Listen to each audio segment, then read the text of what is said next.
Have you ever met someone who was very rude and had absolutely no manners at all? How did that make you feel? Have you ever been in a situation where you forgot your good manners and ended up in trouble because of that? Hello everyone, I'm Kathleen Pelly. Welcome to Journey with Story. Today's story is another enchanting tale from Beatrix Potter about a little squirrel who had absolutely no manners and ended up in a very sticky situation because of his rudeness. And I'm sharing this story for a very special little girl in Scotland whose mum tells me she loves listening to this podcast.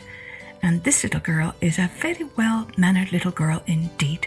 Her name is Evie Rose, and she's my great niece who lives in Scotland. Hello, Evie Rose. This story is just for you. Let's take a journey with The Tale of Squirrel Nutkin by Beatrix Potter. Oh, and don't forget, if you wish, you can always grab some crayons and paper and draw what you see in your imagination as you listen to me reading. This is a tale about a tail that belonged to a little red squirrel, and his name was Nutkin. He had a brother called Twinkleberry and a great many cousins. They lived in a wood at the edge of a lake. In the middle of the lake there is an island covered with trees and nut bushes, and amongst those trees stands a hollow oak tree, which is the house of an owl who is called Old Brown. One autumn, when the nuts were ripe and the leaves on the hazel bushes were golden and green, Nutkin and Twinkleberry and all the other little squirrels came out of the wood and down to the edge of the lake.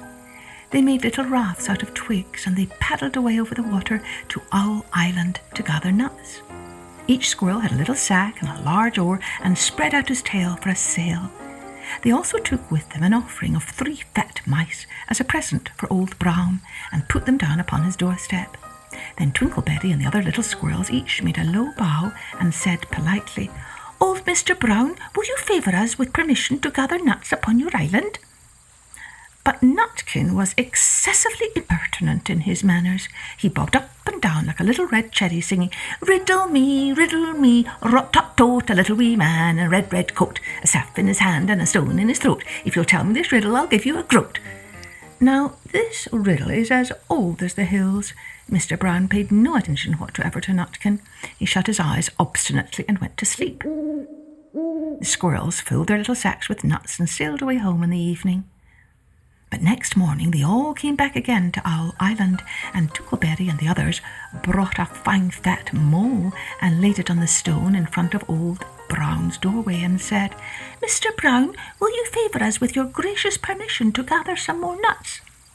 But Nutkin, who had no respect, began to dance up and down, tickling old Mr. Brown with a nettle and singing, "Old Mr. B, riddle me ree, hitty-pitty within the wall, hitty-pitty without the wall. If you touch hitty-pitty, hitty-pitty will bite you." Mr. Brown woke up suddenly and carried the mole into his house. He shut the door in Nutkin's face. Presently a little thread of blue smoke from a wood fire came up from the top of the tree, and Nutkin peeped through the keyhole and sang, "A house full, a hole full, and you cannot gather a bowl full." The squirrels searched for nuts all over the island and filled their little sacks, but Nutkin gathered oak apples, yellow and scarlet, and sat upon a beech stump playing marbles and watching the door of old Mr. Brown. On the 3rd day, the squirrels got up very early and went fishing. They caught 7 fat minnows as a present for Old Brown. They paddled over the lake and landed under a crooked chestnut tree on Owl Island. Twinkleberry and 6 other little squirrels each carried a fat minnow. But Nutkin, who had no nice manners, brought no present at all. He ran in front, singing, "The man in the wilderness said to me, 'How many strawberries grow in the sea?' I answered him, as I thought good, 'As many red herrings as grow in the wood.'" But old Mr. Brown took no interest in riddles, not even when the answer was provided for him. On the 4th day, the squirrels brought a present of 6 fat beetles, which were as good as plums in plum pudding, for Old Brown. Each beetle was wrapped up carefully in a dock leaf, fastened with a pine needle pin.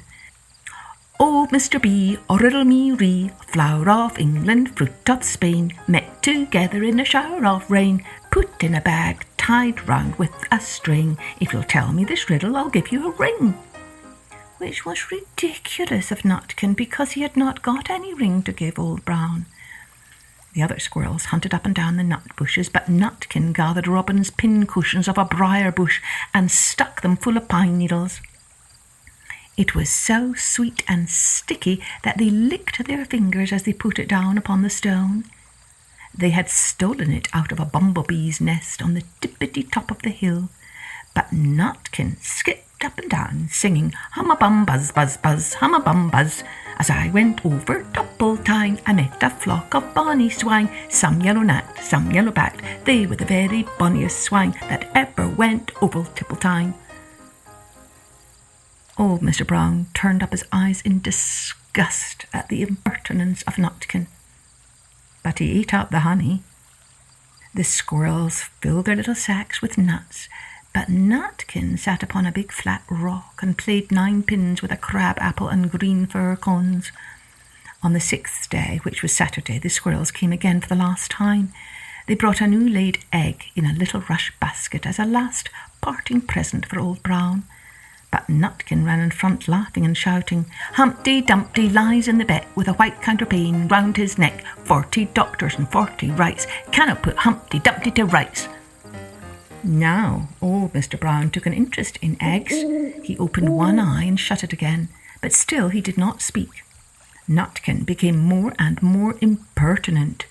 Old Mr. B, hickamore, hackamore on the king's kitchen door. All the king's horses and all the king's men couldn't drive hickamore, hackamore off the king's kitchen door. Nutkin danced up and down like a sunbeam, but still Old Brown said nothing at all. Nutkin began again. Arthur O'Barr has broken his band. He comes roaring up the land. The King of Scots, with all his power, cannot turn Arthur off the bar.